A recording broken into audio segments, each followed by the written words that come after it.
Review code provided by Vertigo Games. Hey, so I want to bring y'all's attention to something unfortunate. So, on top of blue screening and losing my entire script, I also lost all the video data. So,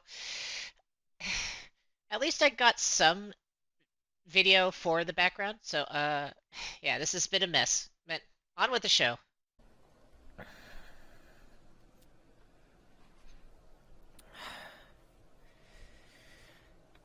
Hello, everybody. I hope you're having a good day, night, hell, lunch, whatever time zone you guys are in. I hope you're having a good one. I'm here doing a game review of Arizona Sunshine 2, the second iteration of the Arizona Sunshine, well, now series. Uh, if you haven't noticed, things are a little different. Normally, I would be having a script to go with this and all the other stuff, but I completely lost it due to the fact that my computer blue screened not that long ago, and I don't want to retype all of everything I did. So, we're going off script on this one. But, anyways, Arizona Sunshine 2 is a rather nice little VR game, filled with, of course, zombies and different weapons and stuff. Even includes a new co-op mode for the campaign. I did not do the review with the other mode in mind, so any final review scores will not reflect that new mode. But with how late I got this review code, which was actually a day before the embargo lift, and how much time has passed between then and now, how good is the game? Let's dive in.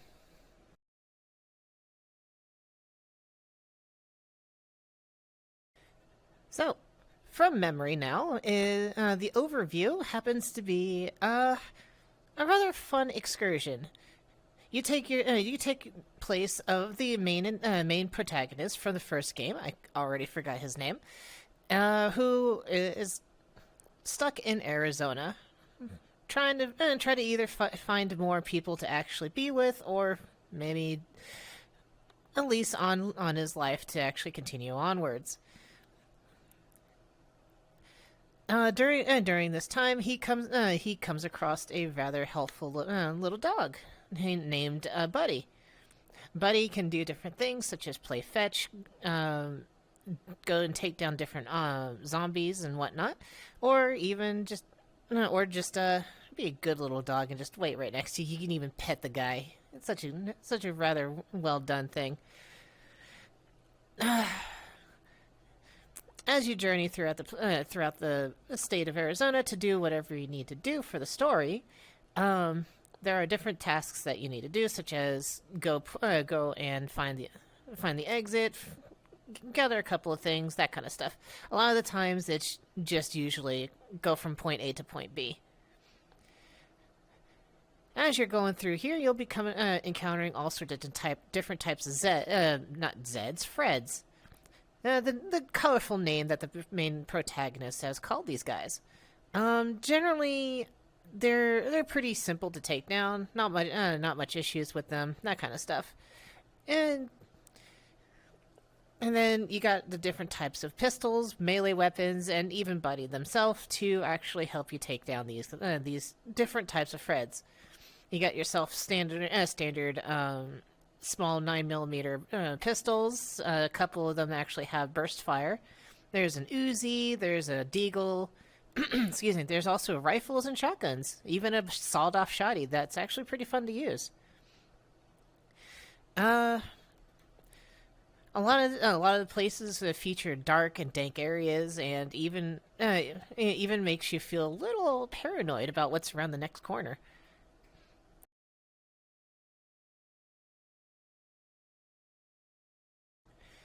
So the graphics. A lot of people are talking about this game being a Quest compatible game, which it is. But a lot of people also forget that Quest compatible games are built differently. Excuse me. Quest compatible games are generally using different shaders, different models, that kind of stuff. And PC builds of those games generally use better shaders, better graphics, etc.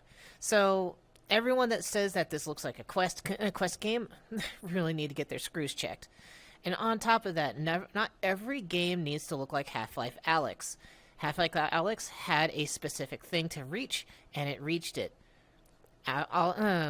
Your people's computers are not the strongest of things, even when in VR. Excuse me, VR.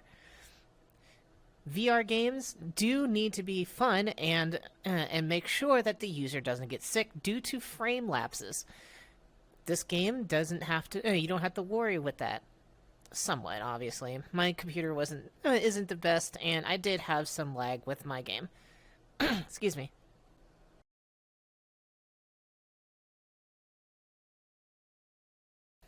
The audio in Arizona Sunshine 2 is actually rather well done.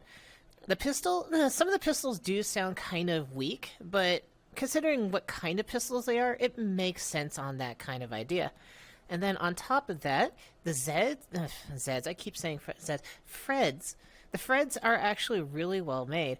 They snarl, growl, and even make sure that make sure that you can actually get their attention. They can get your attention. Now, one of the things I did have a problem with was Buddy.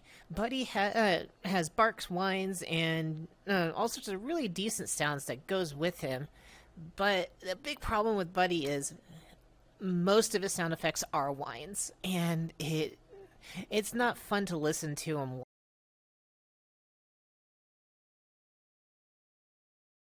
So online, there is a online co-op mode in this game. Again, I did not try the horde mode or whatever it was called. Again, I lost all my notes, so it's a little hard for me to remember. But we did the campaign mode with my I did the campaign mode with my partner, and the mode was pretty decent. There was barely any lag, any issues, any hitches, um, and I feel like it was a really decent way to demonstrate how the game should be played.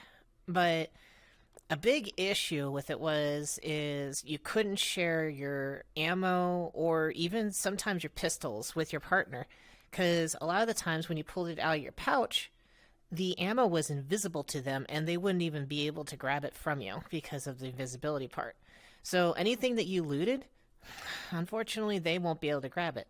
So this is a big problem in the multiplayer part.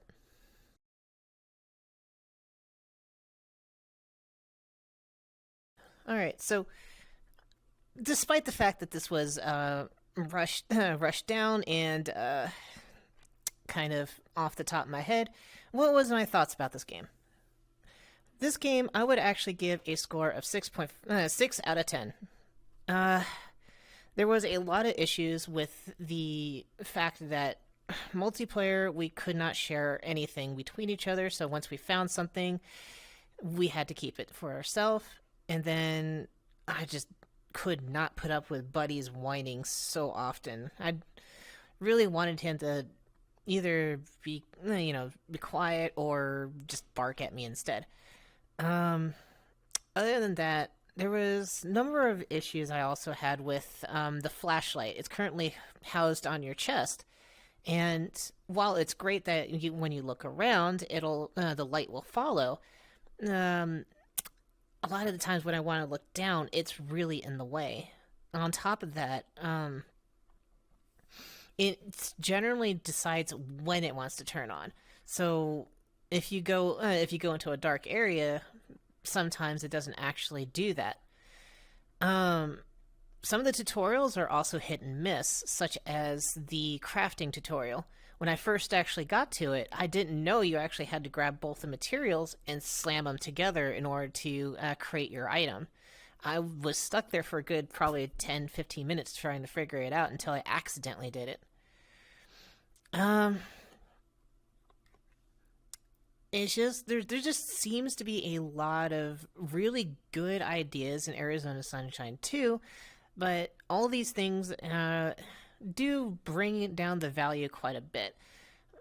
I do still recommend those who did enjoy the first Arizona Sunshine to play the second one, because the protagonist is still funny with his quips and his zingers and one liners and all sorts of stuff. But at the same time, be wary of trying to play it online with your friends, or even trying to expect something else out of it.